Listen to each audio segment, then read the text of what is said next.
Olá pessoal, aqui é a professora Gidiene e hoje nós vamos dar continuidade às nossas aulas de gestão de custos.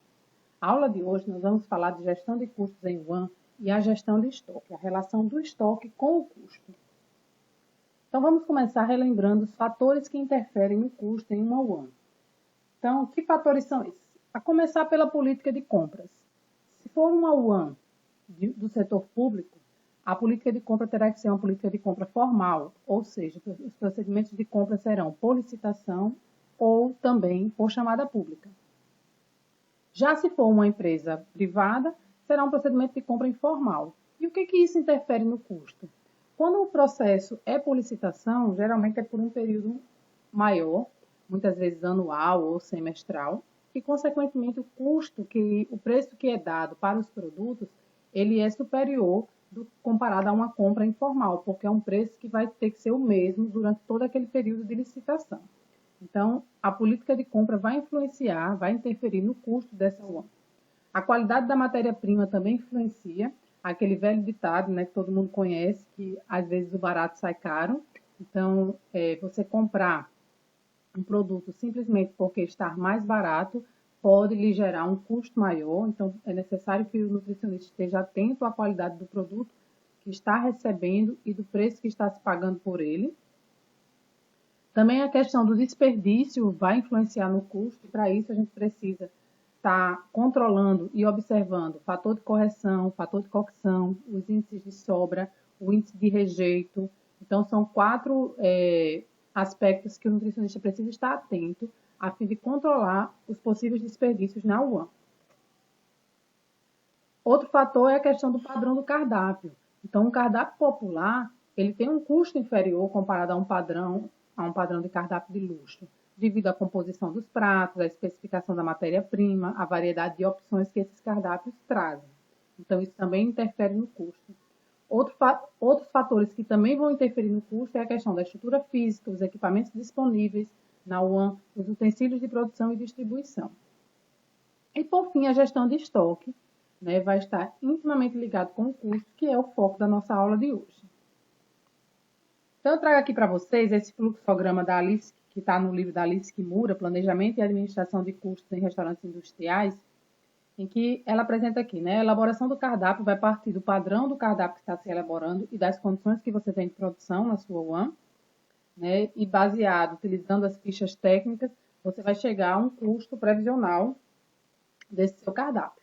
É feito, então, com base nisso, o período de compras, onde você vai receber os produtos que foram solicitados, que foram comprados, esses produtos serão armazenados e para chegar à produção é necessário, e dentro de uma boa gestão de estoque, é necessário que tenha uma requisição de mercadorias para a produção. E essa requisição e toda essa gestão de estoque vai ser baseada nesse custo previsto lá no planejamento do cardápio. E então, dessa forma, através da requisição, esses produtos são liberados para a produção de refeição. Da produção de refeição, sai para a distribuição e após a distribuição, então a gente tem o fechamento, né, desse fluxograma, no sentido desde o planejamento até a execução. Então, agora nós temos o custo real que esse cardápio gerou, né, para a unidade de alimentação e nutrição. Por que esse custo pode ser diferente do custo que foi previsto? Então, ele pode ser diferente porque inúmeras coisas podem acontecer durante esse fluxograma. Então, é necessário se ter o cuidado em cada uma dessas etapas para minimizar, né, desperdícios ou custos elevados. Então, por exemplo, pode aqui na distribuição ter faltado arroz. E aí, se vai faltar arroz, né, antes que zere a quantidade de arroz na distribuição, vai ser solicitado que seja produzido mais arroz. Consequentemente, vai ser solicitada a liberação lá do estoque de mais arroz para a produção. E aí a produção vai fazer e vai vir para a distribuição. E isso, consequentemente, fez com que o custo real desse cardápio fosse superior ao custo previsto. Então, como a gente já falou na aula passada, se o custo real foi maior do que o que estava orçamentado, significa que houve prejuízo. Se o custo foi menor, significa que houve lucro.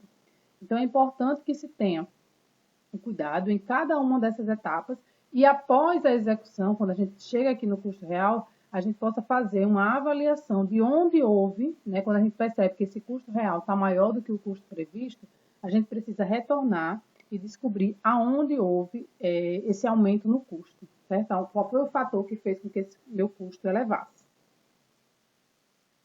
Então, os estoques, eles são responsáveis por uma grande parcela do capital de giro que é necessário para manter as atividades de uma empresa. E uma má gestão do estoque, ele pode, inclusive, comprometer a saúde financeira da organização.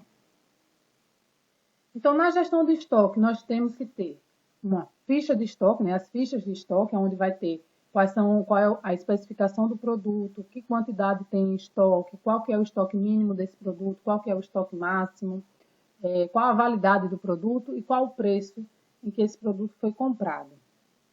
É necessário que a gestão do estoque trabalhe com requisições, né, para poder liberar esses produtos, para que tudo seja controlado e você saiba quanto que entrou, quanto que saiu e também possa evitar problemas com furtos e roubos. É necessário que seja, né, utilizado o inventário para que você possa saber a qualquer momento quantos quilos de feijão eu tenho na minha despensa. Então, através do inventário, eu tenho essa informação facilmente. É também importante que se tenha auditorias, onde você vai lá verificar se realmente tudo que está descrito, né, que o meu estoque tem lá, realmente, na prática, está presente dentro do meu estoque. E esse custo, né, o custo do estoque, ele pode ser avaliado Existem outras maneiras, mas hoje eu trago para vocês aqui duas maneiras que esse custo do estoque pode ser avaliado, que é através do custo médio ou do primeiro que entra ao primeiro que sai. E aí, mostrando aqui para vocês, né, essa tabela, vamos seguir aqui, né, ela utiliza o custo médio. Como é que o custo médio é calculado? O custo médio ele é calculado pela relação do custo médio total mais o custo total de entrada dividido pela quantidade de estoque. Como é que é isso? Vamos aqui para essa tabela. Vamos supor aqui que no dia 20 de março, essa aqui é uma ficha de controle de estoque do arroz tipo 1. Então, no dia 20 de março, entraram 20 quilos desse arroz tipo 1, a um custo de R$ 5,00 cada quilo, dando um custo total de R$ 1.000. Então, o meu saldo de estoque naquele dia era de R$ 1.000 com 200 quilos de arroz. No dia 21 de março, saíram 120 quilos de arroz, ao mesmo preço, né, que entrou, os R$ 5,00. Portanto, o custo desse arroz que foi liberado era de R$ 600 e ficou um saldo de 80 quilos. O preço mesmo, de aos R$ 5,00, dando um custo médio do meu estoque de R$ 400. Quando foi no dia 10 de abril, entrou no estoque 300 quilos desse arroz, só que agora há um custo de R$ 4,50, dando um custo total de R$ 1.350. Aí aqui é que eu vou calcular o meu custo médio, que está aqui a fórmula, né?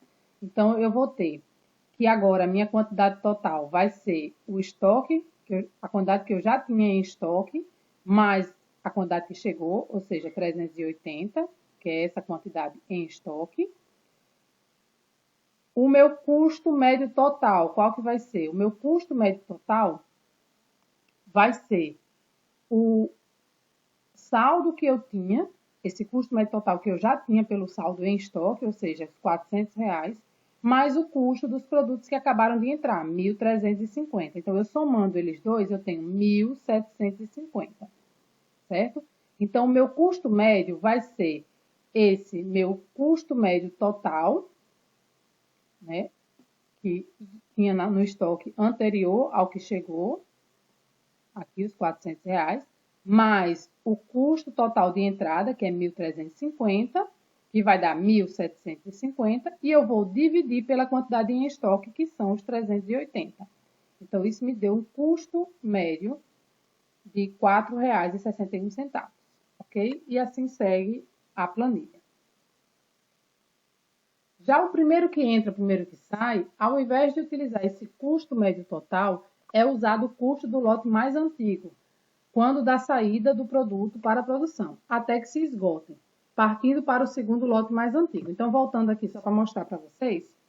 Então, aqui, quando a gente chegou aqui, né, no custo médio de 4,61, quando o método utilizado não é do custo médio, e sim do primeiro que entra, primeiro que sai, na hora que fosse sair aqui os 200 quilos de arroz, ele não iria sair a esse preço de R$ 4,61, que é o custo médio. Ele iria sair ao preço do primeiro que entrou, porque o primeiro que entra é o primeiro que sai. Então, saíram 200 quilos, eu tinha 200 quilos a R$ 5,00. Então, esses 200 quilos eles iriam sair a R$ 5,00 e não a R$ 4,61. Então, essa é a diferença de utilizar o método pelo custo médio e o método pelo primeiro que entra é o primeiro que sai.